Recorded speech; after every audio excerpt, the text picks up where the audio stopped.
Our second game on our trip ahead of Saturday takes us to a familiar place to one Cole Johnson, Austin, Texas, where the fifth seed Longhorns of Texas are hosting the ACC champions, the Fighting Dabbles of Clemson University, the Tigers. 4 p.m. TNT and Max. So, sir, this is your team. Mhm. I'll give you first word. Okay. Longhorns, you disappointed me. I know I should be happy you're SEC runner up, that you had a playoff spot locked down before you even got to the SEC championship game. I know I should be happy. I ain't. You had a wounded dog on the field. You should have smelled blood. You let up. And you got trounced in the second half. And that's what you should and that's what you deserve to get let up on because you should be where Georgia is now. You should be kicked back waiting for whoever's going to be the winner of Indiana and Notre Dame to trace down to New Orleans in the Caesars Superdome and play them in the Sugar Bowl. That's what you should have been doing because you should have played as though this team punked you by 15 points in your own crib. Oh, that's right. They did. And then you give me, except for the defense gave me maximum effort. You give me minimal effort most of the way.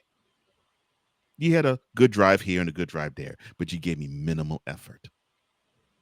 And yeah, you can be happy. Yay, we get to play in Austin. We get to have a playoff game on campus. Big deal. The goal ain't to get here. The goal is to get a national championship, and the goal is to make it as easy as possible to get there. You should have had the number 2 seed locked down. You failed. Now, take that energy of the failure, beat down the Dabo Swinney's, and then when you go on and play, I think it's Arizona State, beat them down. No. Yeah, beat them down severely. So, Now for Clemson, you stub your toe when you played Georgia. You stub your toe again when you played South Carolina. And now you get your third shot and your third crack at an SEC team. How can I put this? I don't like your chances. I think that's the best way I could put it. I don't like your chances. here's my thing here. Now, Cole Johnson will attest to this. When Miami lost to Syracuse, shout out to our brother, Cool McCain. Cool, McCain, the you? I sat here on this program and I said, well, y'all gave Dallas Sweeney second life. Yeah, they did. And the scary part about that is he's going to take that second life and he's not going to blow it. Sure enough, had SMU down 17 at halftime. And almost blew it. And you can just hear Tide Nation all the way down to Tuscaloosa, Alabama. They about to get in because they are putting a beating on SMU. That's right. That's right. Roll Tide. Even And with them until, 3 losses. Roll Tide. and until SMU came back and lost by a field goal. Well, we have to reevaluate strength of schedule.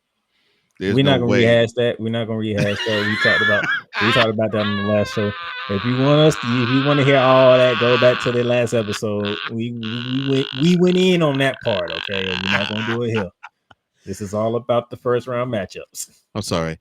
That the 18th from Alabama needed that butt. He needed his butt whooped for that. He needed his butt whooped for that.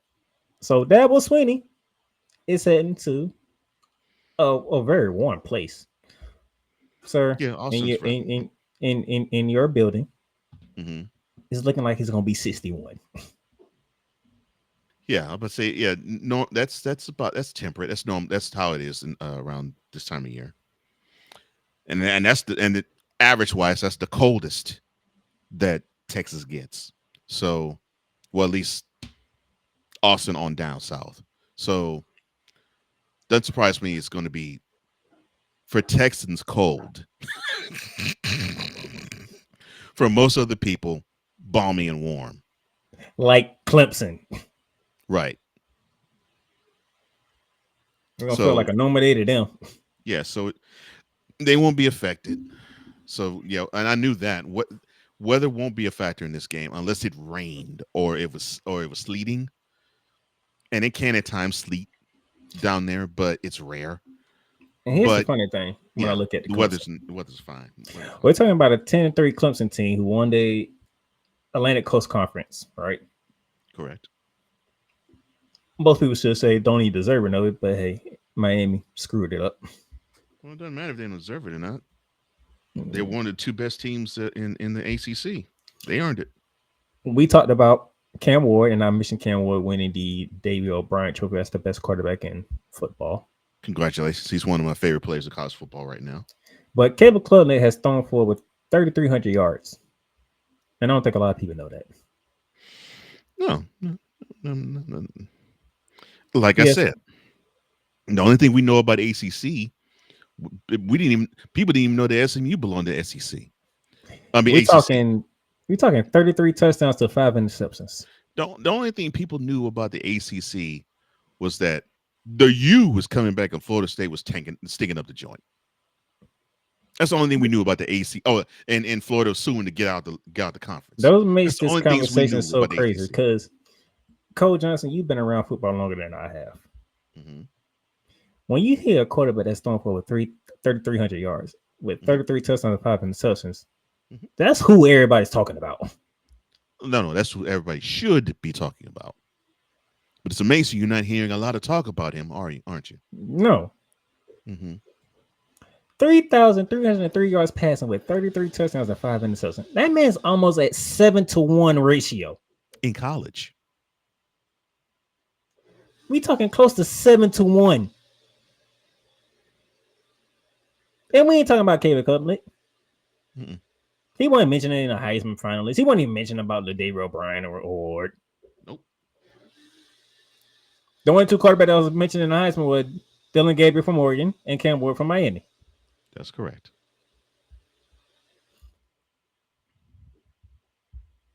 So I'm looking for. This tells me Clemson has an offense when it's clicking. It does.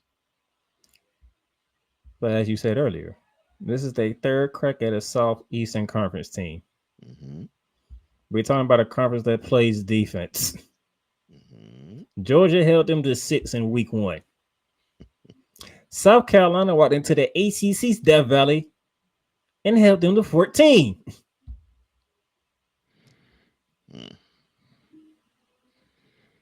Yeah. That's why I say for Clemson, I don't like their chances. Now, my question for Texas. Ooh, wrong day. Do you still believe in Trent Urias? Or do we need to see Archie Manning? Well, I don't want to see Archie Manning because that means that means we'll be seeing a very, very, very old man. His name actually might be Archie Manning, by the way. His name probably is Archie Manning, but he's not known as Archie. But I'm sure he probably is known. He probably was named Archie. He's known as Arch. I think it's time for. Dang! Now this is the messed up part. I think it is time for them to turn the page to Arch Manning, but I don't think they're going to do it. I don't think Sarkisian's going to do it now. Because but, man, he was game, so massively disappointed in the SEC championship, though. I was just saying, because in that SEC championship game, Quinn Ewers did not look good at all. Somehow Georgia knows what Georgia he doesn't know how to play against Georgia. Yeah, Georgia is his kryptonite because he looked bad both games he played against them. And you thought game 2 he'll actually look better from what happened in game 1. Mm-hmm. He did not look much. Now, to be fair, he has thrown for he's closing in on 2,700 passing yards with 25 touchdowns and 9 interceptions. Yeah. I mean, he's had some good games. You at home? None of them against. Well, he has lost one home game. Guess which one? Guess who played them? Georgia. Exactly. Top 10 showdown in Austin, Texas, and Austin. And the Longhorns were the number one team in the country. Hmm.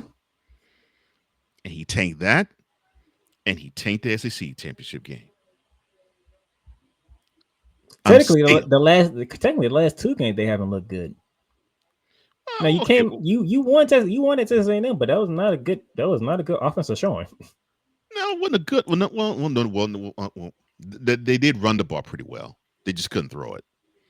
Um, would I want a bigger offensive output? Yeah, but thankfully that defense came to play and they shut those maroon and white dummies down, which makes me always happy.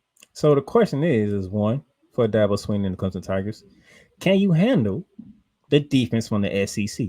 You have a third crack at it with the Longhorns. And on the Texas side, Steve Sarkisian, you the offensive man, right? That's his specialty. What you gonna do to get your offense going? Woofing to the refs ain't it. Because this 12-point favorites that y'all are, which Coach Johnson would tell you, I highly disagree with. That's too high. 12-point favorites. That's I get too you high. at home. That's almost extremely motivational for Clemson to come out and just straight outright beat Texas, just because of that. And a head coach like that was saying, you don't think he ain't gonna use that? Yeah. We are a conference champion and we are a 12-point underdog. Mm-hmm. Yeah. The conference champion is a 12-point underdog to another conference's runner-up. Yes, they were ranked number one for a time, and they were ranked number two for a time too. Yes, and they actually are still ranked number two. No, they're ranked number three technically. But Texas is not. I'm saying this as a Texas fan. They're not 12 points better than Clemson. They're not. Now, if their offense was more explosive, I'd say yeah. It's not. They're not 12 points better. They're better, but they're not 12 points better. That's just I don't like That's that number. I'm disrespectful. just all I'm saying. I just don't like that number. I really I'll don't. I'll cop. That's disrespectful to Clemson. I really don't. But the winner of this game, as he mentioned earlier, will be seeing the Big 12 champions, the Arizona State Sun Devils, at the very place that his Longhorns took their second L in. Yeah, now don't have PTSD and then go to the Mercedes Benz stadium and say, "Oh no, L." No, no. Beat Arizona State down. And those of you who need clarity, the reason why Arizona State has traveled to Georgia to Mercedes Benz in Atlanta is because with the Fiesta Bowl being in Well, it's actually, Arizona. it's in Glendale. It's in Glendale. Their school's in Tempe, which both are in the Phoenix area. Yes, I get it. They didn't want to give Arizona State a complete home field advantage. So that's why Boise Me, State used to go there, which and they get me, shipped I out. wouldn't care. I'm like, no, make it so, please. Heck, And the other reason is because obviously Atlanta is in what state? Georgia. They didn't want to put Georgia right back in that stadium they just played it. So that's why Georgia's in New Orleans. Well, again, me, I wouldn't care. Put them there. But So those who just need clarity, that's what it is. I get it. They NCAA wants fairness. They want a neutral site game feel. I get it. Bump that. Bump this. Is Arizona State won the Big 12, put them in the Fiesta. Since Georgia won the SEC, put them in Mercedes-Benz Stadium. So that's why it's the way it is. Okay. Mm-hmm. But yeah. Winner of this game will be seeing Arizona State. New Year's Day, 1 p.m. That's 1 p.m. That's gonna kick off. Yes, the early game of the three. That's gonna kick off the New Year's festivities. So Boise must be the Rose, right? No, Boise is playing this New Year's Eve. Oh, they're playing New Year's Eve. That's right. New Year's Eve. So that's orange then. Okay. No, that would be the Rose. No, that would be the Fiesta No. Bowl. Oh, Fiesta. Oh, I thought the Fiesta was the day after. Orange, My the bad. Orange Bowl, and the Cotton Bowl are your semifinal games. Oh, Orange and Cotton was semifinals. Okay.